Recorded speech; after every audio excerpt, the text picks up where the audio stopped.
Watson. Jesus, maraming salamat po sa mga blessings na binibigay niyo po sa amin. Lagi niyo po kaming gabayan at ingatan. Amen. Nandito nga kami sa Gapat, sa Divina Pastora Basilica. Dito kami lagi nagsisimba tuwing Sunday. At dito naman, pupunta kami sa water. Eto nga, nakita kami sa Watson, buy one take one. Siyempre, pag buy one take one, get na yan. Lalo na kung lagi mong gamit. Eto gamit namin ni Bea. Sulit na yung buy one take one dito sa Watson. Kaya grab na yan, mga B. Hanggang meron pa. Dito yan sa Gapan Water. Halika na, magbayad na tayo. Ayan na nga, inaayaw ko yung partner ko. Dito nga kami sa loob. Ang dami nga mga sale ngayon dito sa Watson sa Gapan. Kaya tara na mga B, puntahan nyo na dito sa Gapan Water. Ito lang naman yung bibilin ko. Magtatanggal tayo, magpa-farm ako mamayang gabi. Ayan. Siyempre, ang peslak ng person. Ayan, tapos nag-aya yung partner ko. Pupunta daw kami ng basketball. Ayan, magbabasketball siya. I-shoot ko ang ball. Tapos maglalaro kami na. Magandang laruin dito. Tapos ano nga pala kami, words of fun.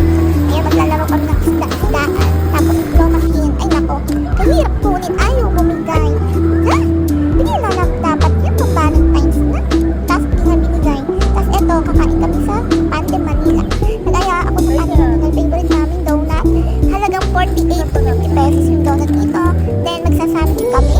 Kasi date namin talaga is sandwich. Magsasandwichal kami dito naman sa bayan ng Kain. Sa The Yards. Ayan. Kompleto yan na. Details na na yan. Sa halagang 200, may side dish ka na. Ilan yung side dish? 6 na side dish. May hotdog, yung corn, tapos banana, tapos meron ka din ng cucumber, tapos meron ka fish cake, tapos meron pang ano yung isa. Ayun, cheese. Yung cheese, ano yun siya, pwede siya maging amli. Tapos lettuce, tapos rice. Tapos may free din silang, eto, coffee jelly. Yung tagaluto ko, syempre, yung partner ko. Libre mo yan, dapat ikaw magluto niyan, pagsilbihan mo ako. Dapat ako, ano lang ako, dito na sa Gelnik, pakain-kain lang. Char! Ayan, pagsilbihan mo ako ha, ayaw ka magaling. Ginusto mo yan, gusto mo yan ng samgyupsal. Then, katapos yan, nag-aya ako magkape. Dito nga kami nagkape sa Pilya. Yan, sikat dito yan sa ano sa Nueva Ecija, yung Pilya Coffee. Kung nakikita nyo yan sa highway ng Santa Rosa and San Leonardo, yun, yung Pilya Coffee sa may gasolinahan. Ayan, nasarap niya, ng flavor na in-order namin is Peace Cup Latte. Sarap niya, nagustuhan niya ng chihuahua ko na hindi naman mahilig sa mga espresso.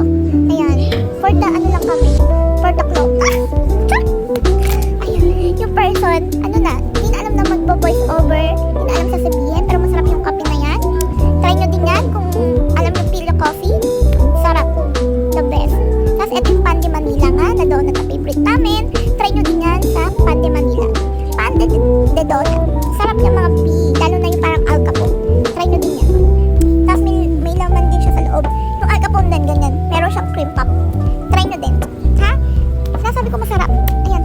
For the eat na ang person. For the haggard yan. Ayan, Tesla ko haggard na talaga. Yun lang. Take ingat mo. God bless.